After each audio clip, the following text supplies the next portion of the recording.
Julien, on va parler de ce chouette film Les Invisibles, on le disait hors antenne, moi j'ai beaucoup aimé. C'est un sujet quand même assez engagé, je crois qu'on peut le dire. C'est les femmes invisibles, les femmes sans abri. Alors comment est né déjà votre intérêt pour ces femmes invisibles? Les femmes invisibles, c'est aussi les travailleuses sociales, celles qui ne sont pas aidées à aider les autres. C'est venu de Claire Lajeunie qui avait réalisé un documentaire puis un livre où elle a suivi des femmes de la rue. Elle m'a proposé ce livre en disant tiens, il y a de la tragicomédie. Et je lui ai dit mais comment t'as réussi à rire de ce sujet-là? Elle m'a dit non, je ris pas d'eux, je ris avec elles. Et peut-être qu'il y a une comédie sur ce sujet qu'on n'arrive pas à voir. Ce que je propose avec ce film, ce qu'on propose, c'est de rire avec ces femmes pendant 1h40, là où dehors on baisse un peu le regard. On peut les regarder frontalement dans ce film.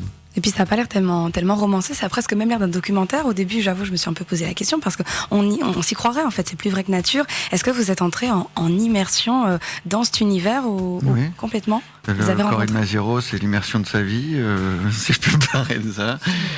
Cette immersion, Audrey, je l'ai accompagnée dans un centre d'accueil à Grenoble.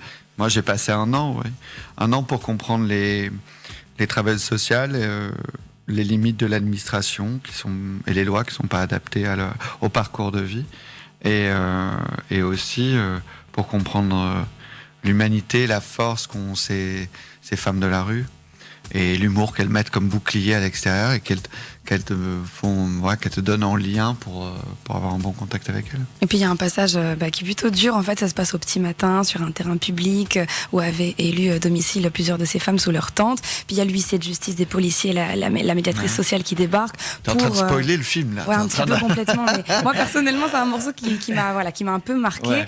Et à ce moment-là, vous vous dites, c'est quoi l'objectif? On a besoin d'en parler, les gens ne connaissent pas. Pourquoi avoir ajouté ce morceau un petit peu triste? Ce que je connaissais pas en tant je pense qu'on ne savait pas forcément, là, c'est les arrêts anti-mendicité. Vous savez, les pics qu'on met devant les magasins ou les barres de fer sur les bancs pour pas que les SDF puissent s'allonger ou se reposer. Moi, je connaissais pas tout ça.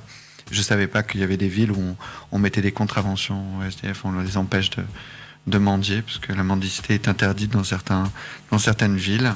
Moi, je connaissais pas tout ça. J'aimerais bien que l'argent de mes impôts aille dans l'aide plutôt que dans l'exclusion. Donc ça a été un moteur, en tout cas, qui a fait que j'ai mis 3 ans de ma vie entre parenthèses pour essayer de montrer ça. Mais le film est sur l'espoir, c'est un film solaire, et c'est des combattantes modernes. C'est un film solaire, mais pourtant, vous, Audrey, vous jouez donc une des nanas qui a créé ce centre. Alors, votre personnage le dit lui-même, vous avez un boulot sous-payé, pas de mec, pas de thune, pas de vie, c'est pas facile. C'est d'ailleurs un moment où vous avez même carrément un moment un petit peu down, mais on peut dire que ce boulot, vous n'arrivez pas à le lâcher. Qu'est-ce qui vous apporte, ce boulot, dans le film? Non, mais le rôle de cette assistante sociale est comme beaucoup on a rencontré avant le tournage, c'est-à-dire qu'à quel moment elles arrivent à mettre la barrière la limite entre le perso et le pro. C'est-à-dire que c'est pas un travail, ce que dit souvent Louis Julien, c'est que c'est un travail de passion et que c'est difficile d'arriver chez soi et de laisser toute la journée qu'on a eu à partager des moments durs, douloureux et forts avec ces femmes-là et de les laisser sur le seuil de la porte et de rentrer comme si de rien n'était. Donc c'est des métiers qui nous accompagnent tous les jours, que ce soit chez nous et à l'extérieur. Et après, c'est un combat. Moi, c'est ce qui m'a plu, c'est que cette nana-là, elle veut trouver des solutions. Pour elle, c'est impossible de se plier aux espèces de règlements qui ne servent à rien, qui n'aboutissent à rien pour l'instant. Donc, du coup, elle va utiliser la manière forte et la manière douce en même temps. C'est-à-dire qu'elle va désobéir et faire des choses illégales qui vont apporter des choses à ces femmes-là. Et voilà, c'est une sorte de résistante moderne. Elle est en rébellion totale sur la manière de faire qui aujourd'hui n'apporte rien. Et puis Corinne, au départ, ce centre c'est le vôtre, donc ça on peut le dire. Alors on se rend compte qu'au fur et à mesure du film que vous organisez cette journée porte ouverte, des ateliers avec les jeunes femmes, des ventes d'objets, de la couture, plein de choses. En fait, ces femmes, ce qui leur manquait, c'était ça en fait, c'était d'avancer, c'était de l'activité. De l'activité, mais de l'activité, t'en as aussi quand tu dois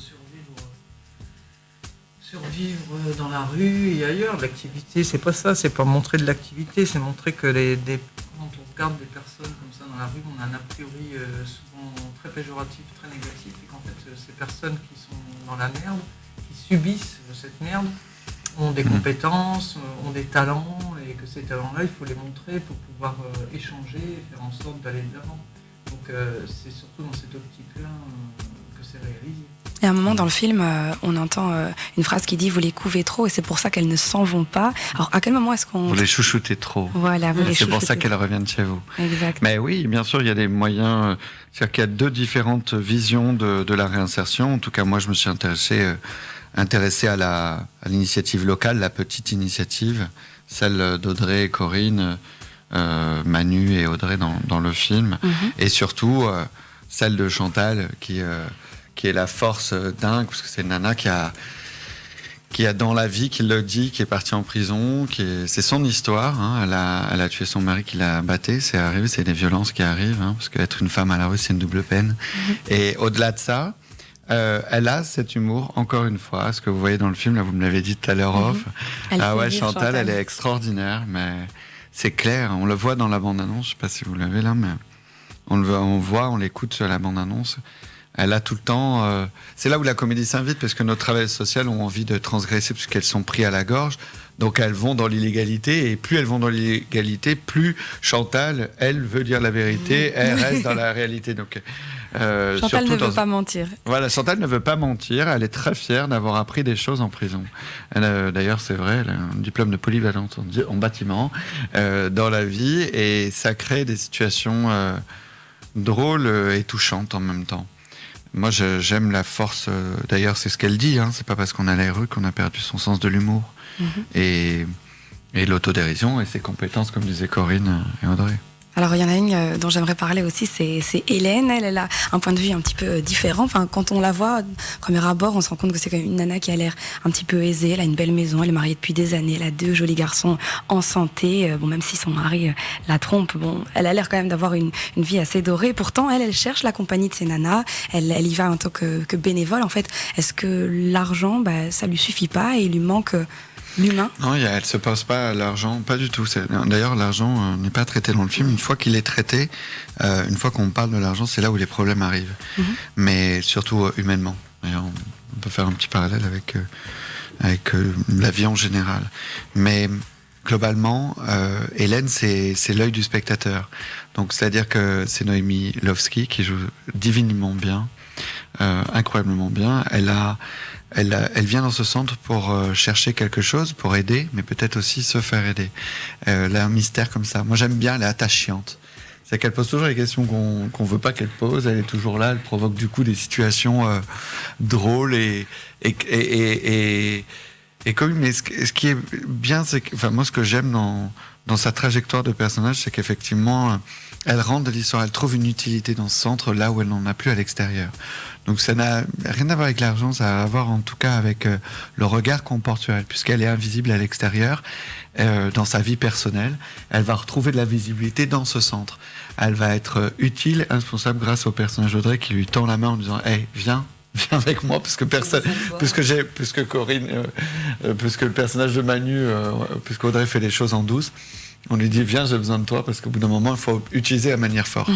Et on le voit dans la bande-annonce quand elle est confrontée quand elle dit mais bon, écoute, parce que Chantal, il faut lui dire à un moment donné d'arrêter de dire la vérité et de faire des omissions.